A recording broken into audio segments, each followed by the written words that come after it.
कृष्ण की भांति अपने कक्ष में मोरपंख रखती हो?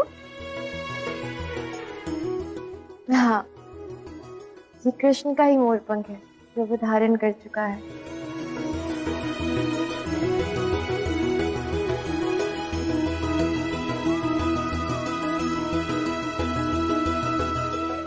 कृष्ण का धारण किया हुआ मोरपंख?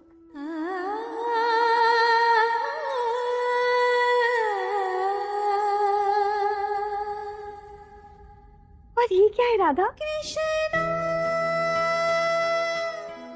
ये तो बिल्कुल कृष्ण की प्रतिमा जैसा प्रतीत होता है। ये है मेरा लड्डू गोपाल।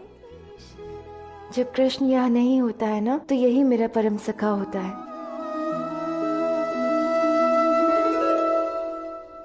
राधे राधे। और ये है हमारा शोका। कृष्ण ने मुझे उपहार स्वरूप दिया था। तुमसे मिलकर अति प्रसन्नता हुई। राधे राधे।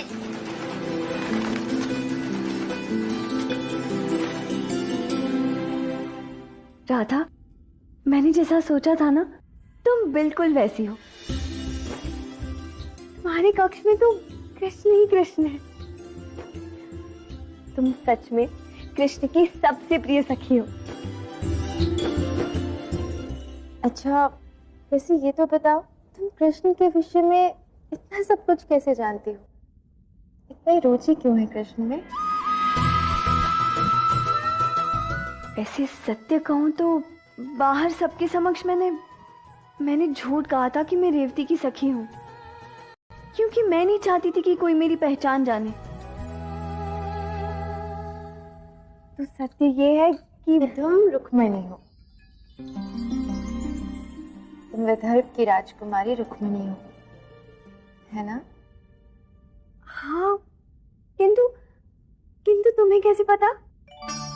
बस ये समझ लो कि जो कृष्ण से प्रेम करता है, उसकी आहट को मैं पहचान लेती हूँ कि वो कृष्ण प्रेम में है।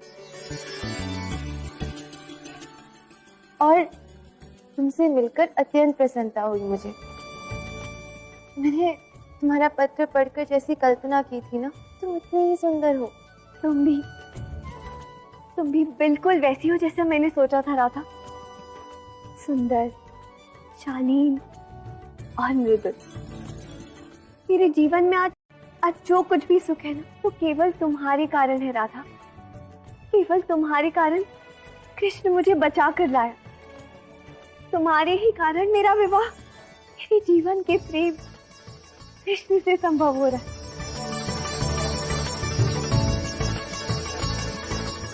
मैं यहाँ तुम्हें विवाह का निमंत्रण देने आई हूँ, और साथ ही मैं कुछ दिन यहाँ तुम्हारे साथ रहने आई हूँ, ताकि तुमसे कृष्ण के विषय में सब कुछ जान लूं।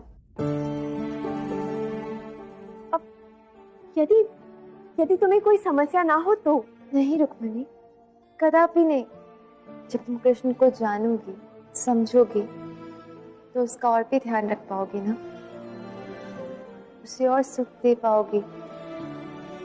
और मैं भी तो कृष्ण का सुख ही चाहती हूँ ना, और कृष्ण के सुख के लिए कुछ भी कर सकती हूँ।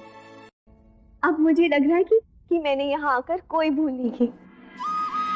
मैं कृष्ण की सर्वप्रिय सखी से मिलकर उसे कृष्ण के विषय में सब कुछ जानकर कृष्ण की परिपूर्ण पत्नी बनने का प्रयास करूंगी।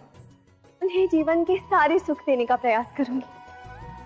सुनकर प्रसन्नता